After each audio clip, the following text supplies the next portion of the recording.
नमस्कार दोस्तों, मैं राज पांडे। आप देख रहे हैं आरसीएन न्यूज़ टुडे। आइए जान लेते हैं अभी के लेटेस्ट अपडेट के बारे में। पूरी अपडेट को जानने के पहले वीडियो को लाइक शेयर करना मत भूलें।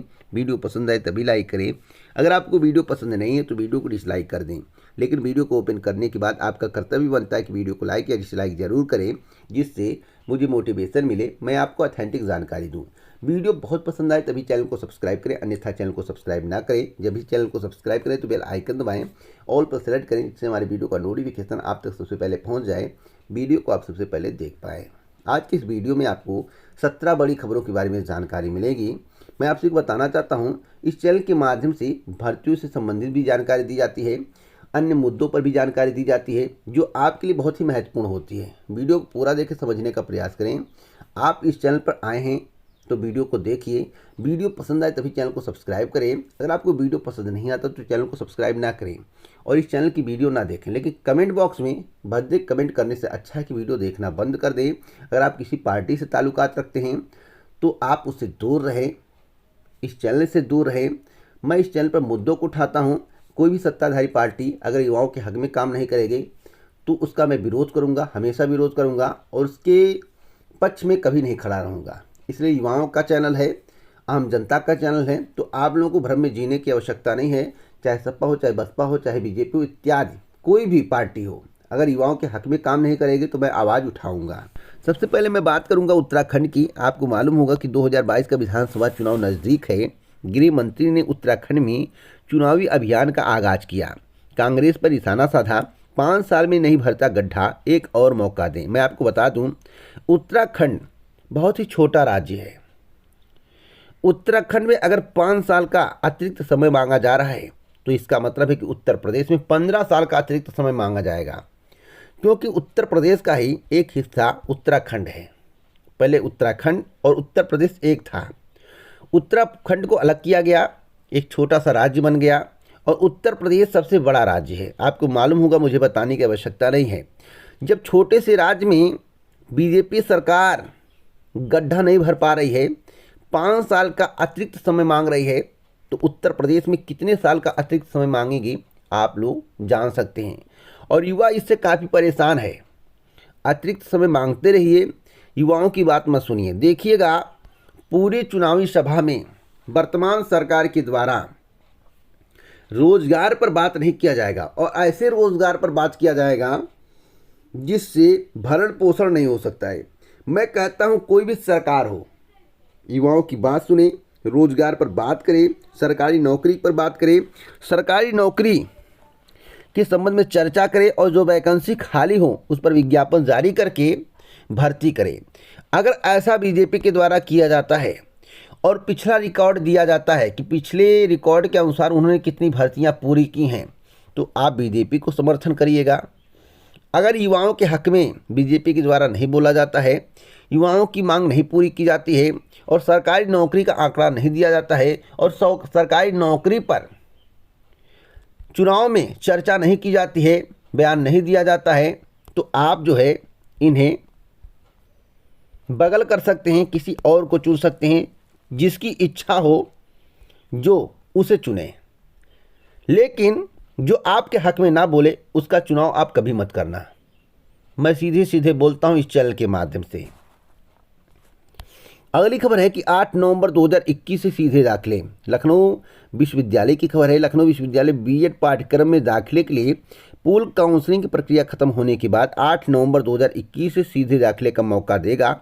इसमें वही अभ्यर्थी पात्र होंगे जिन्हें अभी तक विश्वविद्यालय की ओर से कोई भी सीट आवंटित नहीं हो पाई है। इस संबंध में अगले सप्ताह विस्तृत दिशा निर्देश जारी किए जाएंगे। तो मैं आपको बता दूं, दिशा निर्देश आपको दीपावली के बाद देखने को मिल सकता है या दीपावली से पहले देखने को मिल सकता है।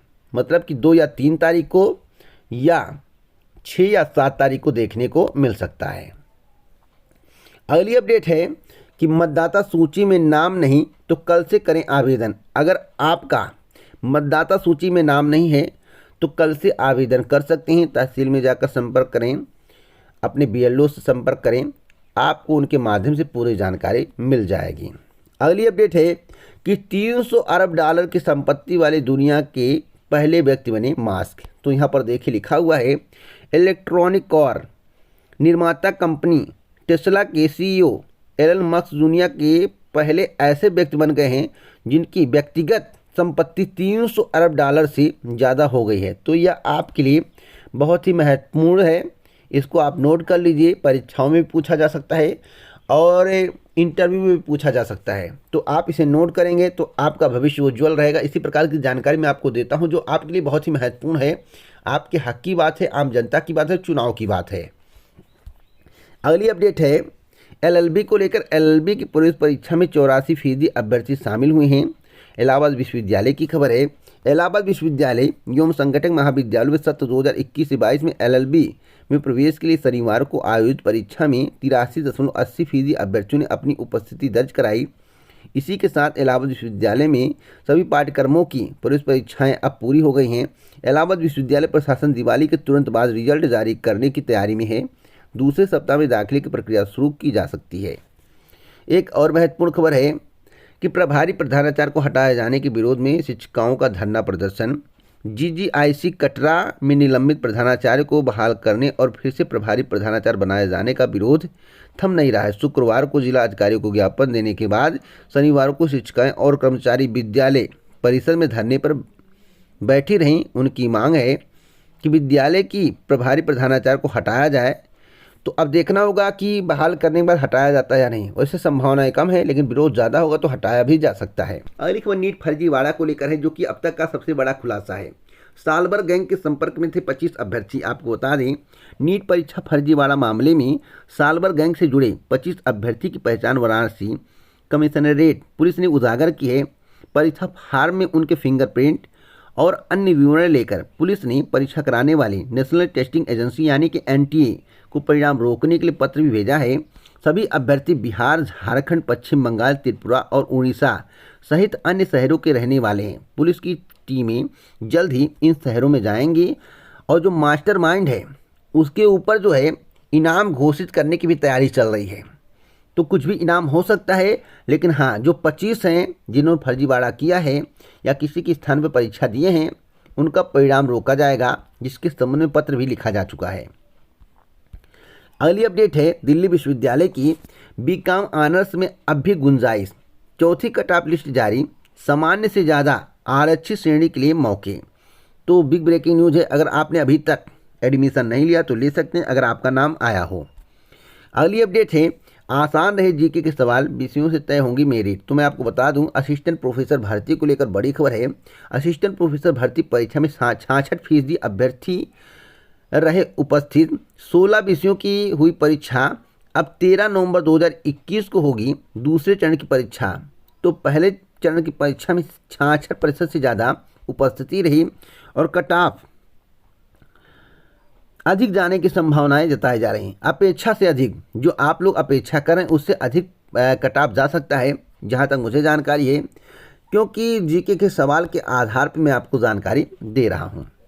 अगली अपडेट है कि चयन बोर्ड ने PGT के शेष विषयों का जारी किया परिणाम। उत्तर प्रदेश माध्यमिक शिक्षा सेवा चयन बोर्ड ने शनिवार को PGT के 23 में से 3 विषयों अर्थात अर्थशास्त्र, शारीरिक शिक्षा, इतिहास बालक वर्ग का भी परिणाम जारी कर दिया है। सूबे के एडेड कॉलेजों को 252 नए प्रवक्ता मिल गए। दीपावली से पहले नौकरी की सौगात मिलने से चयनितों में खुशी की लहर। मैं आपको बता दूं, ज्वाइनिंग कब तक मिलेगी, तो 15 नवंबर के बाद ज्वाइनिंग की प्रक्रियाओं के संबंध में कदम को आगे बढ़ाया जाएगा।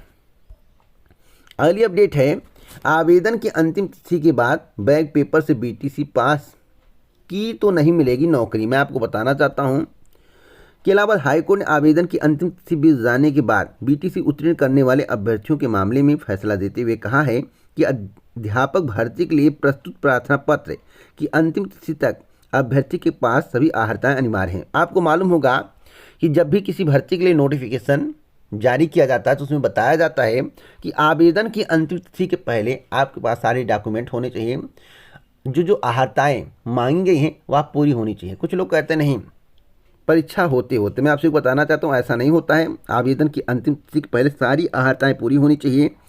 अगर आप बैक पेपर दिए हैं और आवेदन चल रहा है और आवेदन की अंतिम तिथि पूरा होने के बाद परिणाम जारी होता है आपका, तो आप शिक्षक भर्ती के लिए मान्य नहीं होंगे। कोर्ट का साफ साफ कहना है। उसके पहले आपका परिणाम आ जाना चाहिए, आपकी मार्कशीट आपके हाथ में होनी चाहिए। अगली अपडेट है एलएलबी को लेकर। एलएलबी की प्रवेश परीक्षा में 84% अभ्यर्थी शामिल, इलाहाबाद विश्वविद्यालय की खबर है, जिसके संबंध में अभी मेरे द्वारा आपको जानकारी दी गई है। एक और महत्वपूर्ण खबर है, इलाहाबाद विश्वविद्यालय की प्रवेश परीक्षाएं पूरी दिवाली के बाद आएगा रिजल्ट। तो कब आएगा रिजल्ट, तो मैं आपको बताना चाहता हूं कि 9 से लेकर 12 नवंबर के बीच परिणाम जारी करने की तैयारी है, जो मुझे जानकारी है। अगली अपडेट है, बीएड में पहले के आधार पर ही बनेगा दूसरे सेमेस्टर का रिजल्ट। नई शिक्षा नीति में पहले कराना होगा पंजीकरण, फिर भरा जाएगा परीक्षा फार्म। तो बड़ी खबर है, आपको बता दें कि पूर्वांचल विश्वविद्यालय के कुलपति प्रोफेसर निर्मला एस मौर्य की अध्यक्षता में शनिवार को वर्चुअल हुई परीक्षा समिति की बैठक में बीएड का रिजल्ट तैयार करने और स्नातक प्रथम सेमेस्टर की परीक्षा के लिए छात्रों का पंजीकरण कराने पर चर्चा हुई है। ऑनलाइन हुए वेबिनार में समिति के सदस्यों ने साफ कर दिया है कि बीएड प्रथम सेमेस्टर के रिजल्ट के आधार पर ही द्वितीय सेमेस्टर का रिजल्ट तैयार कराया जाएगा। कुछ प्रबंधक यह मांग कर रहे थे कि बीएड द्वितीय सेमेस्टर की परीक्षा कराकर रिजल्ट घोषित किया जाए। विश्वविद्यालय प्रशासन ने इस मामले को परीक्षा समिति में उठाया।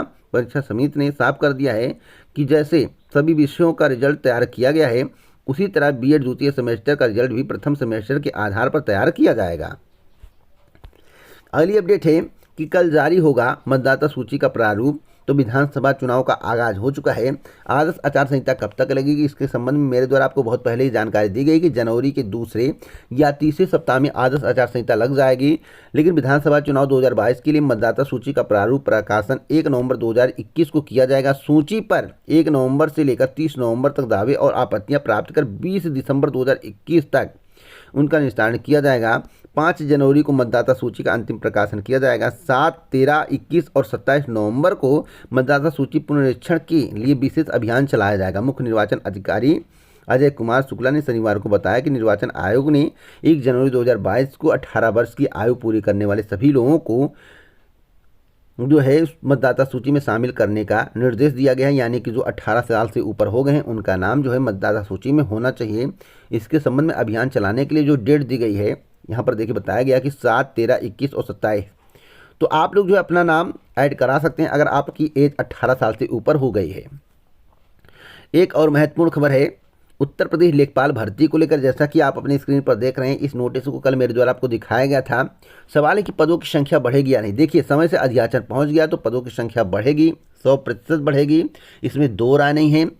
आपका मेरिट कम भी हो सकता है, लेकिन मैं आपको बता दूं जिस तरह से नॉर्मलाइजेशन में खेल हुआ है, नंबर बढ़ाए घटाए गए। कुछ लोग कह रहे थे कि नंबर घटते नहीं, नॉर्मलाइजेशन के बारे में आपको जानकारी नहीं है।